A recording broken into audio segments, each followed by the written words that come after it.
अधिवेशन को संपन्न करने हेतु गांव-गांव से विगत 1 महीने से वार्ड से लेकर के जो अधिवेशन हुआ उससे चुन कर आए संपूर्ण जिला प्रतिनिधि साथी लोगों में सबसे पहले मेरा जय मदेश का अभिवादन। जय मदेश। प्रथमतः मैं यह महान मधेश जन विद्रोह का हृदय स्थली मधेश आंदोलन का सुनहरा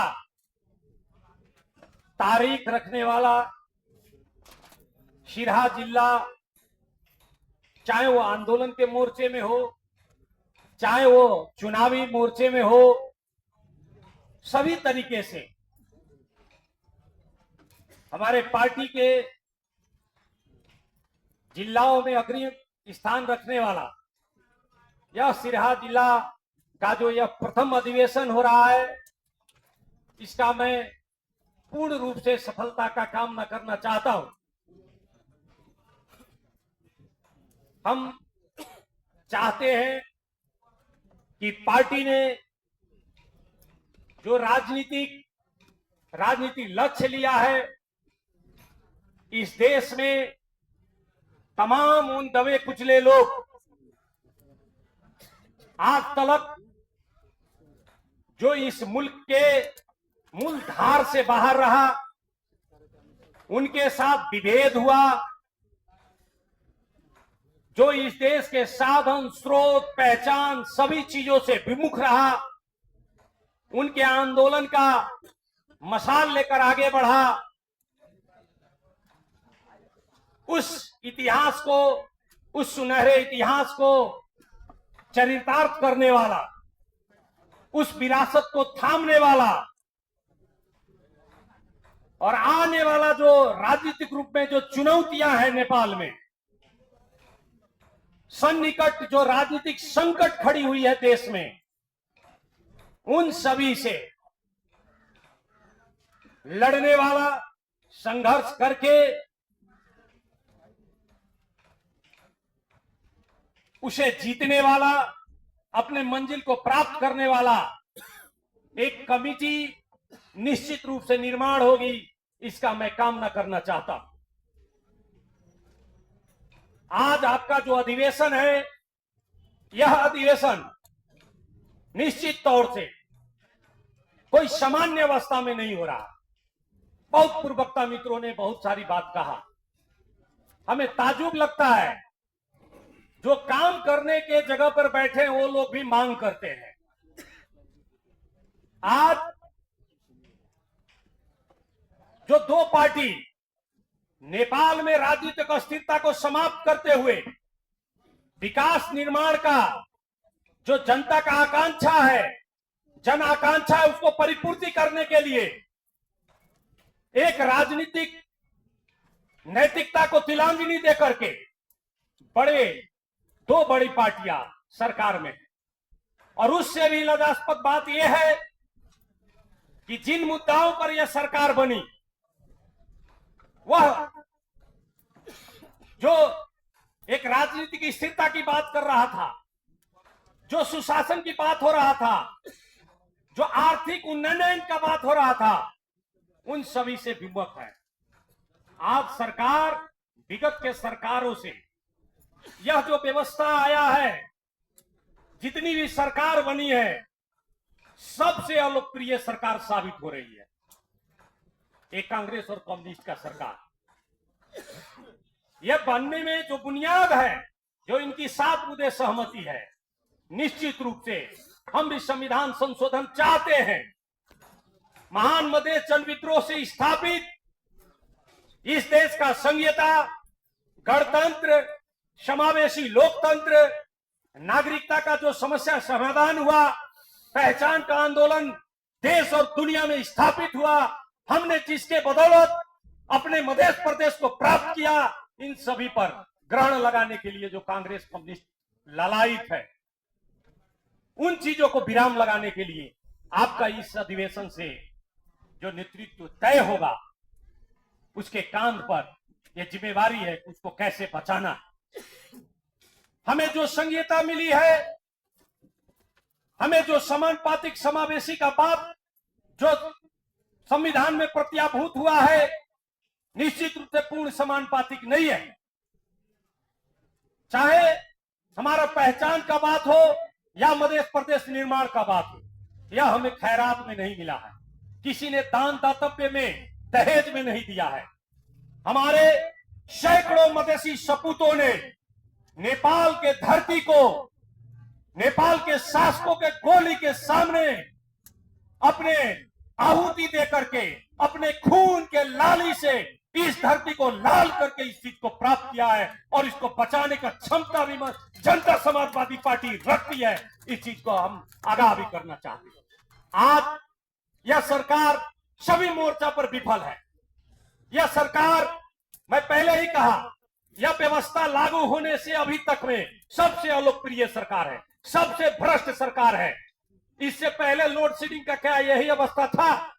आज लोड शेडिंग का क्या अवस्था है? बाजार भाव का जो अवस्था था, क्या यही अवस्था था? क्या मुल्क ग्रे लिस्ट में, फाइनेंशियल टास्क फोर्स के ग्रे लिस्ट में गया था? नहीं गया था। इसका मतलब है राजनीतिक रूप से यहां सुशासन नहीं है।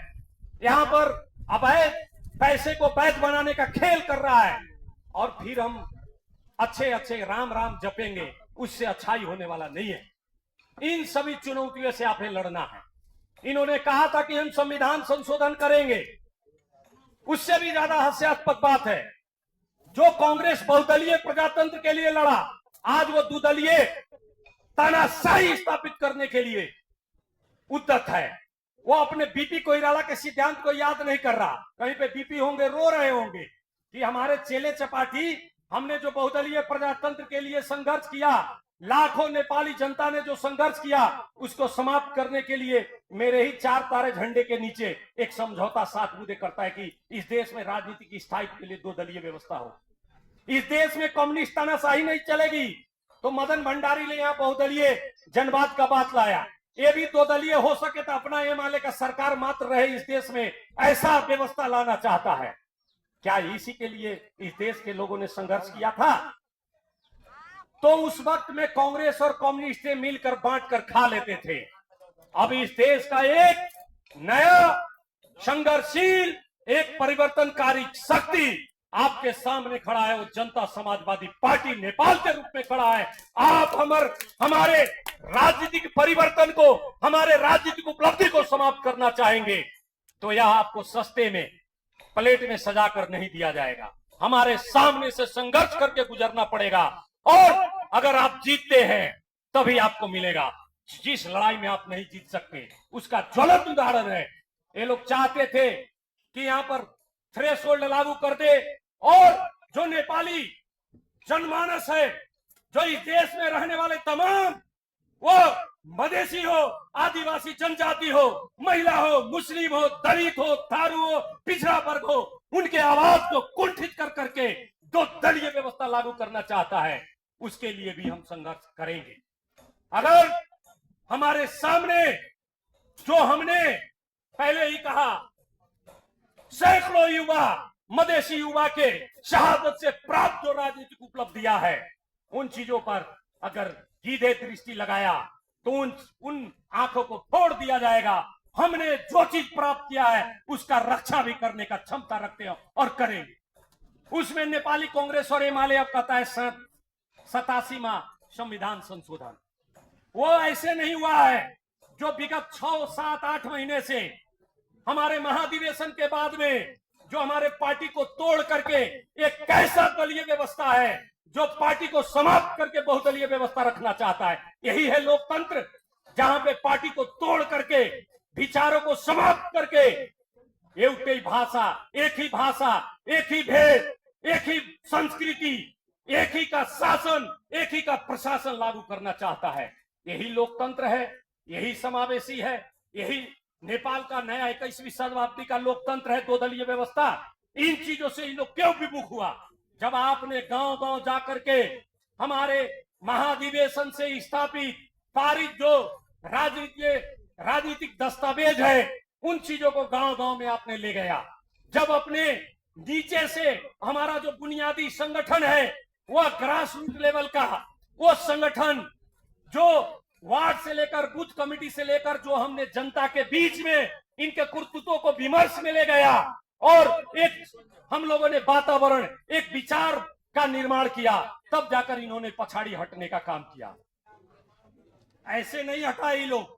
और हम लोगों का जो ये विगत 6 महीने से आपका जो मेहनत है उसके बदौलत, उसके एवज में ये लोग जो अपना ये सोचा था कि ये गाजर मूली है, इस व्यवस्था को खा जाएंगे, खाने के लिए तैयार था। इन चीजों को आपके जो 6 महीने से 8 महीने से जो आप जाकर जनता के बीच में विमर्श कर रहे हैं, उसके चलते ये उपलब्धि हुआ है। हम चाहेंगे आपका ये जो विमर्श है आगे रहे। आने वाला दिन में कभी भी कोई भी अब सभ्य समाज में 21वीं शताब्दी में आकर के कोई एक मां के कोख से कुलीन तंत्र के बेटे बेटी को राजा और शासक नहीं बनाया जा सकता। वो जनता के वोट से, जनता के बीच से जन्म लेगा शासक। इस चीज का भी याद रखना चाहिए। हमें उसके लिए भी लड़ना होगा। यहाँ राजा हो, यहाँ कांग्रेस हो, कम्युनिस्ट हो, इससे कोई फर्क नहीं पड़ने वाला। राणा था तब भी, राजा था तब भी, पंचायती व्यवस्था था तब भी, कांग्रेस कम्युनिस्टों का जो व्यवस्था रहा तब भी, हम लोगों ने यहाँ पर मधेसियों का, आदिवासी जनजातियों का, महिलाओं का, मुस्लिमों का, थारुओं का उन्नयन नहीं हुआ। हमें इस देश के मूल राजनीतिक प्रवाह में नहीं लाया गया। यहाँ के सेना, पुलिस, अदालत, इन चीजों में हमें जगह नहीं मिली। इन चीजों के लिए हमें अपनी लड़ाई अपने लड़ना पड़ा है। तो जो लड़ाई हम लड़ कर लिए हैं वो खैरात में नहीं है, भीख में नहीं है, दहेज में नहीं है, उसको आप समाप्त नहीं कर सकते। इसीलिए मैं आग्रह करना चाहूंगा, समय का भी किल्लत है, हमारे केंद्रीय नेतागण भी अपने बातों को रखेंगे। मैं पुनश्च आप सभी मित्रों को, आप तमाम नेता कार्यकर्ता जो आज का सम्मेलन को सफल करने के लिए यह वातावरण बनाया, यह आने का जो अवस्था सृजना हुआ, उसके लिए मैं धन्यवाद दूंगा। और निश्चित रूप से पुनश्च मैं आपके बंद सत्र से एक ऐसा कमेटी बनेगा जिसमें आप अपने पराये नहीं पूछ करके किसने काम किया, किसने जिम्मेवारी लेकर के काम नहीं किया, उस सभी का हिसाब किताब करेंगे। और जैसा इसका नाम है, जैसा इस पार्टी का इतिहास है, चाहे वो मधेसी जन अधिकार फोरम से लेके जनता समाजवादी पार्टी तक, उसको चरितार्थ करने वाला एक कमिटी बनाएंगे। यही आशा और भरोसा के साथ आप लोगों से मैं विदा होना चाहूंगा, अपने वाणी को विराम देना चाहूंगा। धन्यवाद। जय मधेश।